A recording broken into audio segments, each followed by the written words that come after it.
Check, check, check, check. 1, 2. Mic check. 1, 2. Test, test. 1, 2. 1, 2, 3. Check, check. 1, 2. 1, 2. 1, 2, 3, 4. Test, test.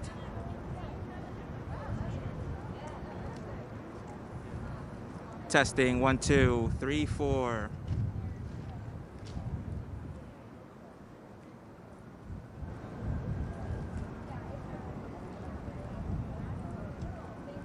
Testing, testing. 1, 2, 3, 4.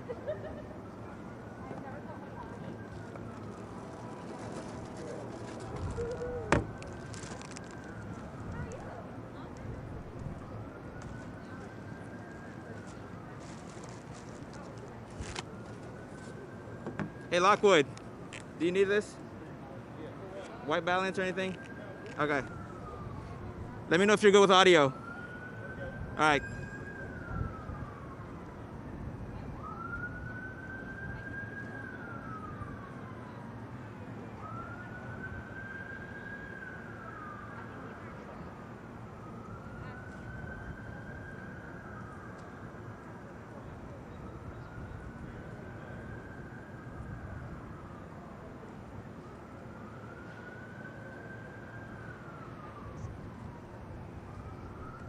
Test, test. 1, 2, 3, 4. Mic check. Testing. 1, 2, 3, 4.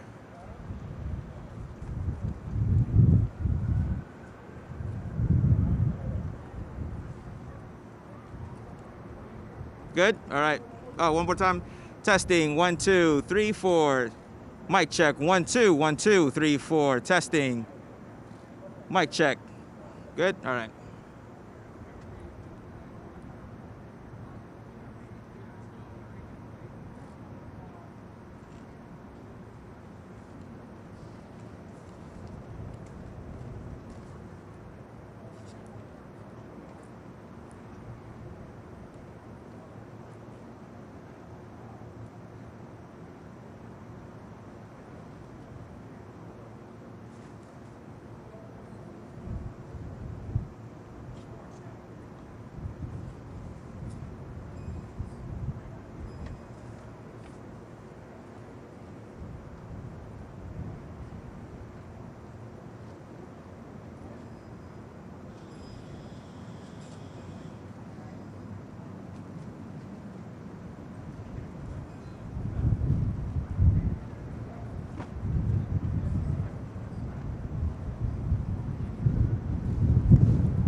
White violence.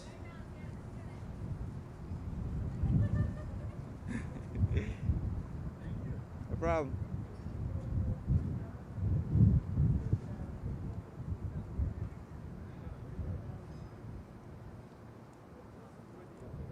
Good? No problem, sir.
Team Wonka, can I please see text on the bottom screen? Thank you. Can you scroll?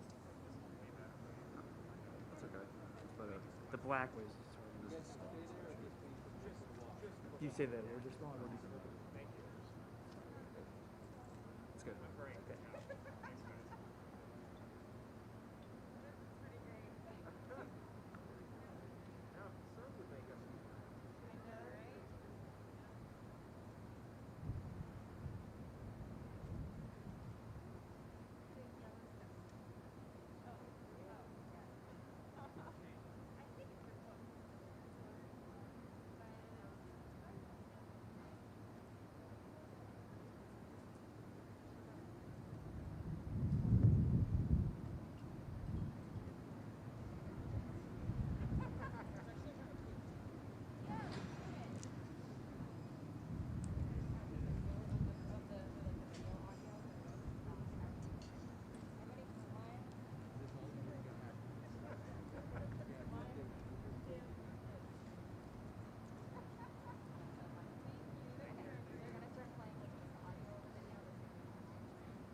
All aboard!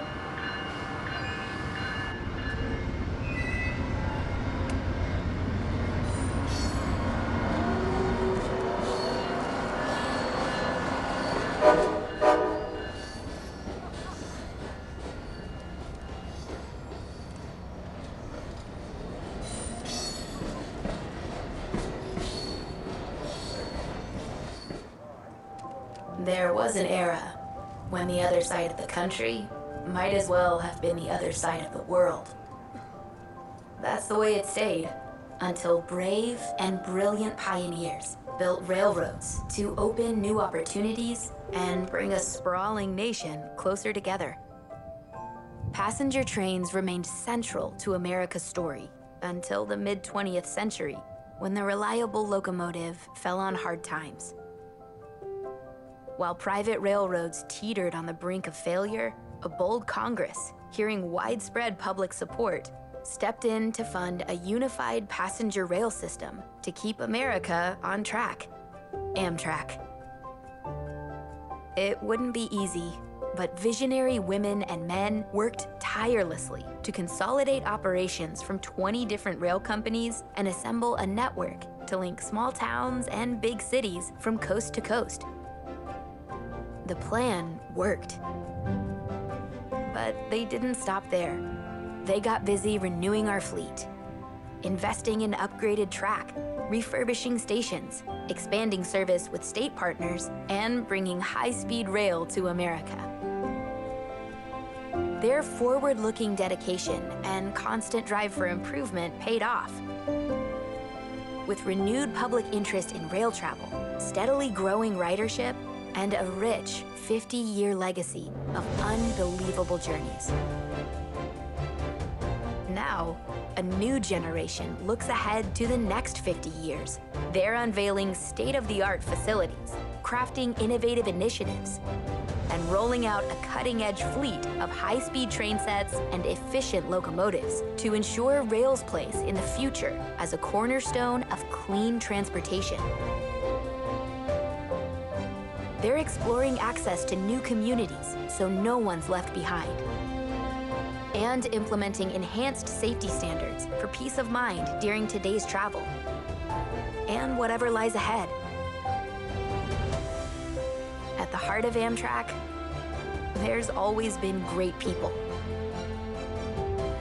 People who believe in the power of staying connected to faraway places, to our history, to what's next, and to each other.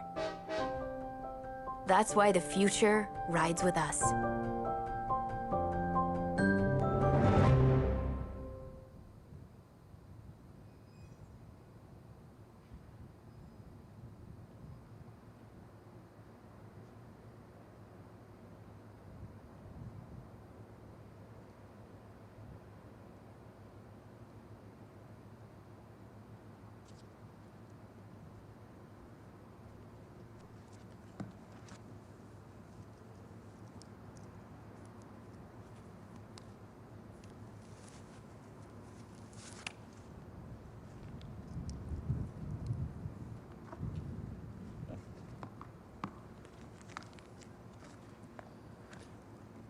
Good afternoon.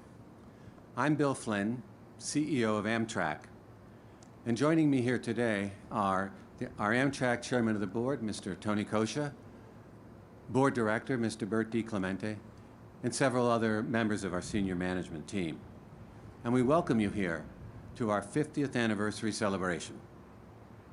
On May 1st, 1971, the first Amtrak train rolled out of New York City en route to Philadelphia, where we're gathered here today. And certainly at that time, no one could have imagined what would lay ahead. And today we're here representing our more than 18,000 dedicated employees. They operate a national system serving over more than 500 destinations across 46 states, the District of Columbia, and 3 Canadian provinces. And we have tens of millions of loyal Amtrak customers. And I'm honored to be joined here today by perhaps one of Amtrak's most loyal customers, the 46th President of the United States, Joe Biden. Mr. President, I thank you for being here to mark this milestone with us and for your tremendous support of Amtrak throughout your career of serving our nation. The American Jobs Plan, which includes $80 billion for rail, is just what the country needs as we build for the future. America needs a rail network that offers frequent, reliable, sustainable, and equitable train service. Amtrak has the vision and the expertise to deliver it. Now, we need Congress to provide the funding for the next 50 years. Our vision includes expanding rail service to connect to up to 160 new communities throughout the United States, and by building new and improved corridors in over 25 states. As part of this comprehensive plan, Amtrak will introduce new stations in over half of the United States, increase rail service to 47 of our top 50 metropolitan areas, and create over 500,000 new jobs, new well-paying jobs. But we're not stopping there. We're investing in our fleet. Last week, we announced the procurement of 83 intercity train sets, which will operate on the Northeast Corridor and various state-supported and long-distance routes. And we will soon debut the new high-speed Acela train sets, setting the stage for the next generation of train travel in America and on our Northeast Corridor. We're investing in our stations. In January, our partnership with the State of New York, we opened Moynihan Train Hall, Amtrak's new home in New York City, a world-class station providing an enhanced customer experience. And we are advancing station modernization projects in other major cities, Chicago, Washington, D.C., Baltimore, and right here in Philadelphia. We're investing in our infrastructure. We are making important strides on vital infrastructure projects up and down the Northeast Corridor, projects such as our Gateway program and the rebuilding and replacement of the Baltimore and Potomac Tunnel. Planned infrastructure projects will increase track capacity, improve ride quality, and offer greater reliability. All of these projects are investments in our future, but they're also investments in our planet. Amtrak provides a more sustainable mode of travel, and demand for rail travel will continue to grow. In fact, traveling on Amtrak emits up to 83% fewer greenhouse gas emissions than by driving, and up to 73% fewer GHGs than by flying. We have a truly dedicated workforce at Amtrak that carries on the legacy of the railroaders who served before them and who take great pride in connecting America. And it's because of our employees that Amtrak serves a vital role in our country's mobility strategy. We continue to see their important contributions play out in real time as we navigate through the COVID-19 pandemic. When the world stopped, in many ways, due to the spread of the coronavirus, our employees, really indeed all transportation employees, made sure America kept moving. They were on the front lines every day, providing the essential transportation services to those who needed it. And now, more than ever, Amtrak is ready to provide the safe journey that travelers are seeking as our nation recovers from the effects of this pandemic. It's been an honor to lead Amtrak during this critical time. I come from a railroad family like so many other fellow Amtrak colleagues do. My father and uncle were both locomotive engineers. My brother David was an Amtrak conductor and local union chair with over 40 years of service. And my brother Brian works at Amtrak now with over 15 years of service to the company. These connections deepen my pride in Amtrak and my commitment to further Amtrak's important mission to serve our country. We have much to celebrate today and more to look forward to in the future. In closing, I'd like to thank those who paved the way. We owe you a tremendous debt of gratitude. I salute the men and women who make up Amtrak workforce, our partners, political leaders on both sides of the aisle, and our many stakeholders whose tireless efforts keep our railroad running. And of course, to our customers, thank you for your continued support. Get ready, America. While Amtrak may be turning 50, we're just getting started. And now it's my pleasure to welcome to the podium Mr. Blake Weaver, who's an Amtrak conductor here in Philadelphia, who will introduce the president. Thank you. Blake?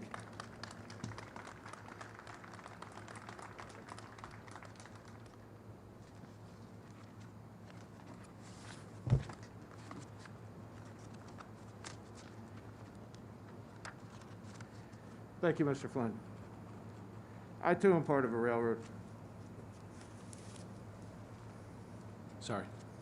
I too am part of a railroad family. My father was a conductor for over 40 years, and I've been one for the last 18.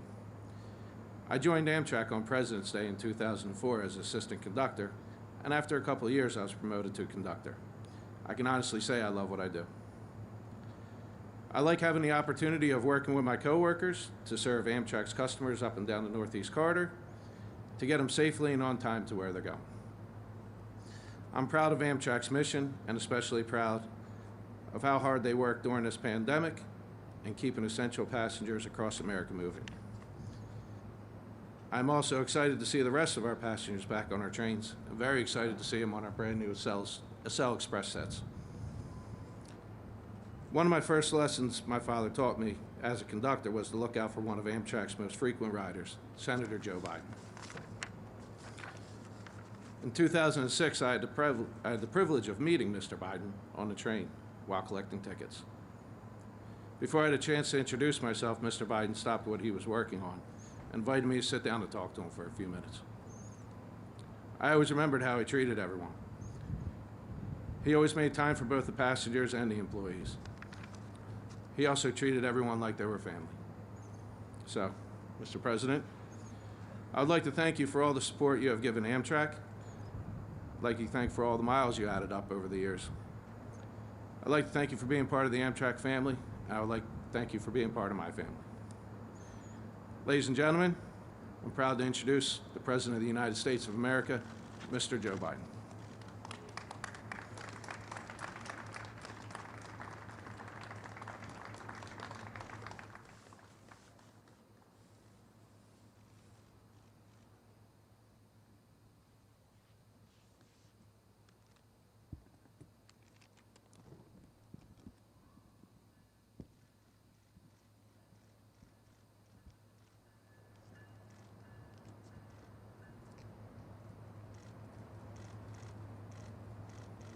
Hello, everyone.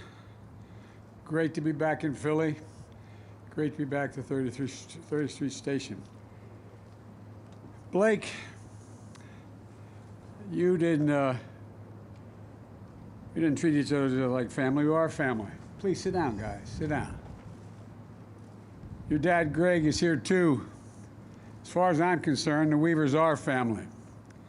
And Justin Gray, speaking of family, your father and I fought a lot of fights together, planned a lot of those fights on Amtrak, coming back to Philly. I didn't come all the way to Philly. It's a wonderful tribute to this station to bear his name. And Bill Flynn, thank you for having me. Governor Wolf, Mayor Kenny, Congressman Evans, thank you for the passport into the city. Appreciate it.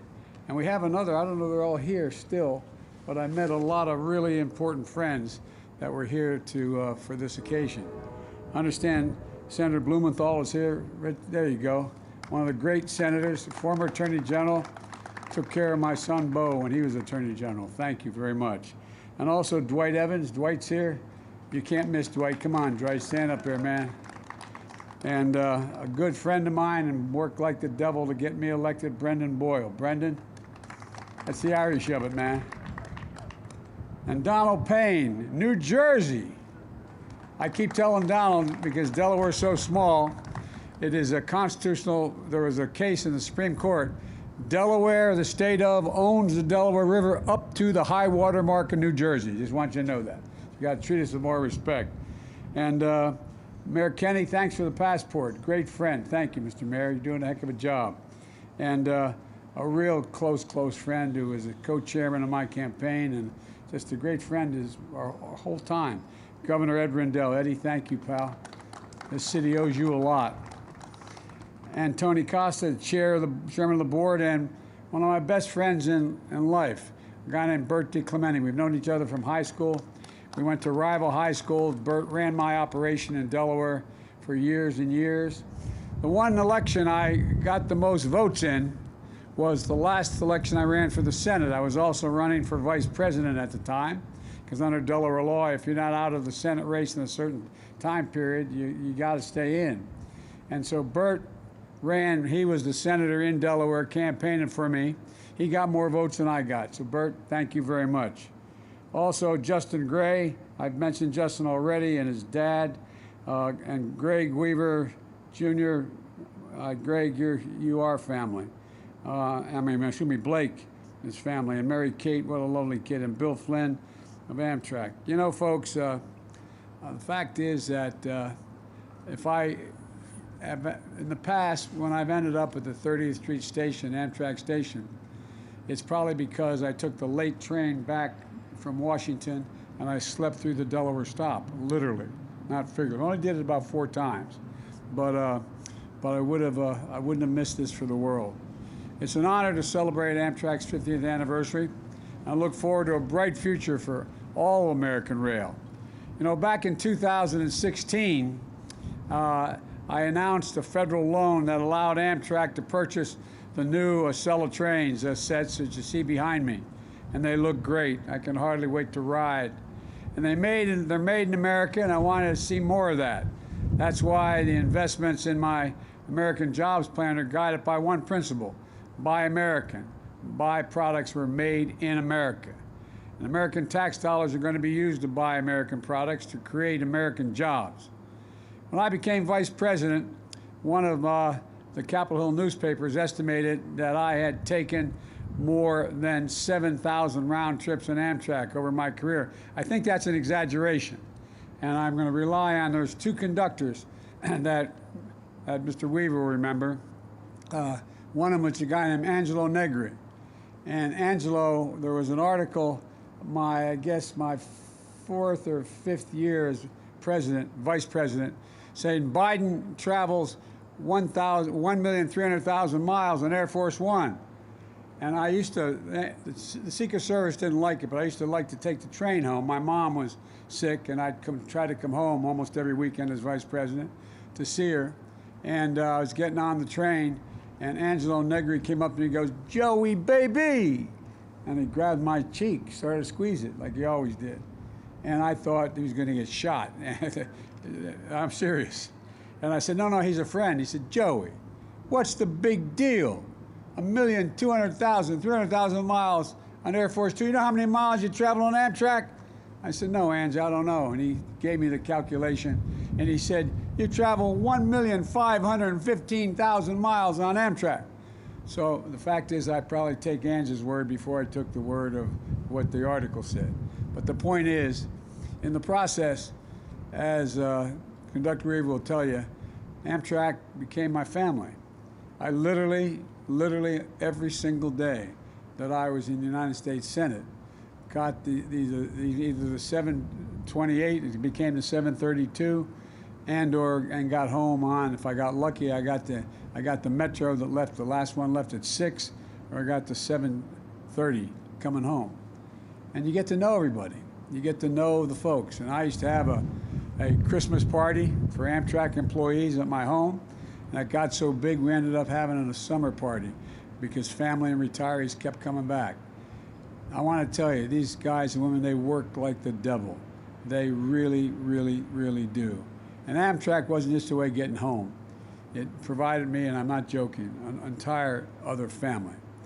A community dedicated that was a professional, and that we've shared milestones in my life.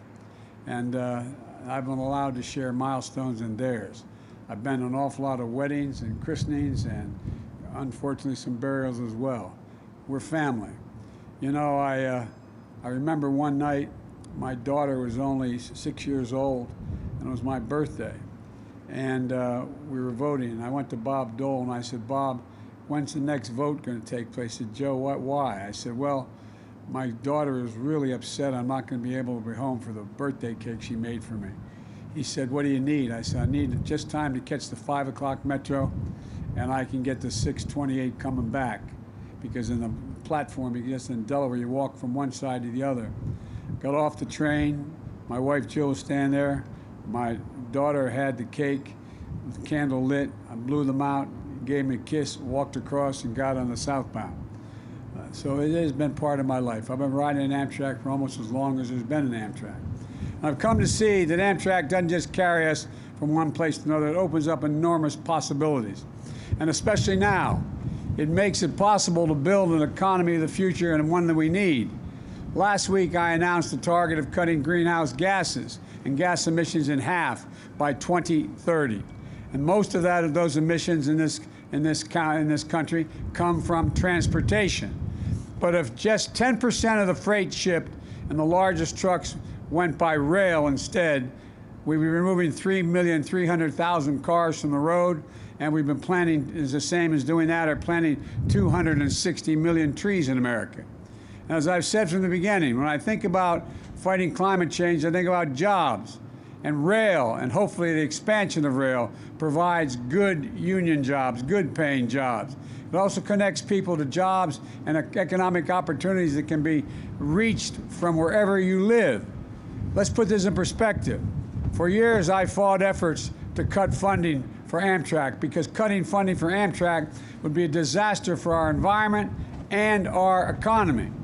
Amtrak carries 4 times as many riders between Washington and New York City as every single airline does within 50 miles of the shore from Florida all the way up the coast.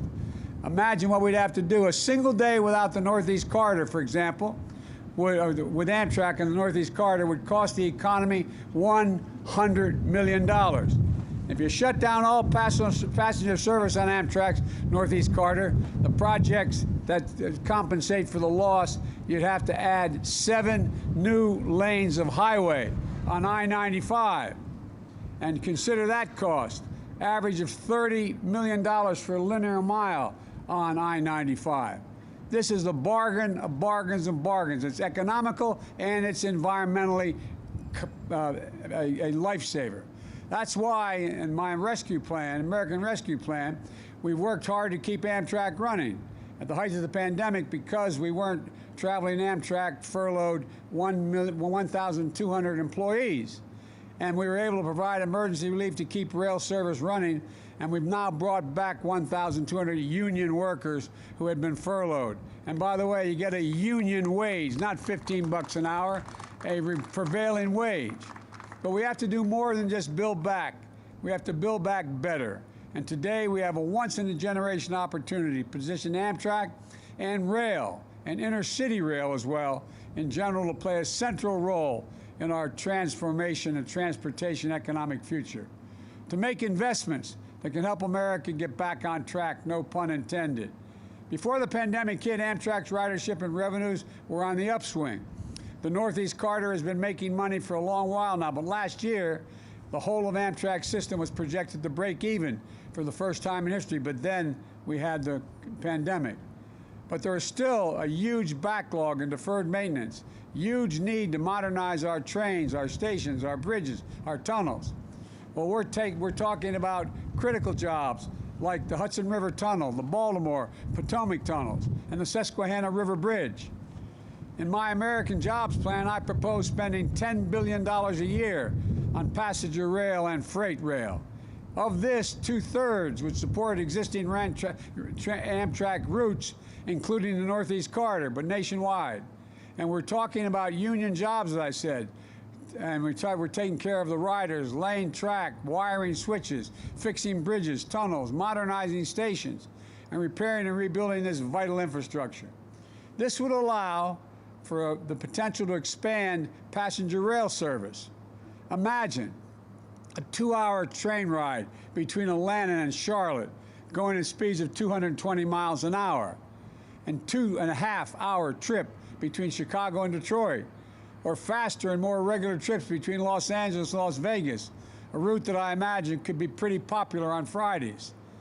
Bill, as you've said, your vision for Amtrak calls for a new intercity rail service, up to 160 previously unserved communities being connected. Think of what it will mean for opportunity if we can connect Milwaukee to Green Bay to Madison, Scranton and Allentown to New York, Indianapolis to Louisville, and much, much more. It's going to provide jobs. It will also accommodate jobs. And what this means is that towns and cities that have been in danger of being left out and left behind will be back in the game. It means families don't have to sacrifice the cost of living or quality of access to opportunity that sometimes only occurs if they live in a big city. We have a huge opportunity here to provide fast, safe, reliable, clean transportation in this country. And transit is part of the infrastructure. And like the rest of our infrastructure, we're way behind the rest of the world right now. We need to remember we're in competition with the rest of the world. People come here and set up businesses. People stay here. People grow because of the ability to access transportation, access all the infrastructure. It's what allows us to compete. And with the rest of the world, to win the 21st century, we've got to move. China already has 23,000 miles of high-speed rail, 220 miles per hour, 2/3 of all the high-speed rail in the world, 220 miles an hour. And they're working on transit on trains that can go as high as 400 miles an hour. We're behind the curve, but folks, as I said the other night, America's on the move again. We need to remember that we're in the United States of America. There's nothing beyond our capacity, nothing we can't do if we do it together. And we celebrate Amtrak's birthday. I was thinking about Amtrak's role, as I said on my birthday, when they allowed me to come home and blow out that candle. There's a lot of things that Amtrak does. And, you know, the fact of the matter is, if we were able to, which is now beyond the ability to pay for it, but if we're able to straighten out 3 curves from Washington to New York, you could make it from Washington to New York in 1 hour and 32 minutes. 1 hour and 32 minutes. Folks, there's so much we can do, and it has such an incredibly positive impact on the environment, incredibly positive impact on work, on opportunities. And again, all the things we have to do to put Amtrak in place and be one of the great contributors to our country is we have to invest. And so, you know, if you think about it, when I was vice president with Barack, he allowed me to put together a budget for Amtrak, and it had money for high-speed rail at 200 miles an hour from Charlotte, another line going from in Florida down to Tampa, another line. If we had moved, Gov, we'd have that tunnel fixed in New York now. The money was there to get it done. There's so much we can do, and it's the biggest bang for the buck we can expend. So on this momentous birthday of Amtrak, I want to thank you for making so many birthdays possible. I believe that the best days for Amtrak and for rail and for America are ahead. I really believe that, and I'm just confident. I'm confident we can get this done. And I must tell you, I'm anxious to see the new train. Thank you all so very much. God bless America, and may God protect our troops. Thank you, thank you, thank you.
a safe flight.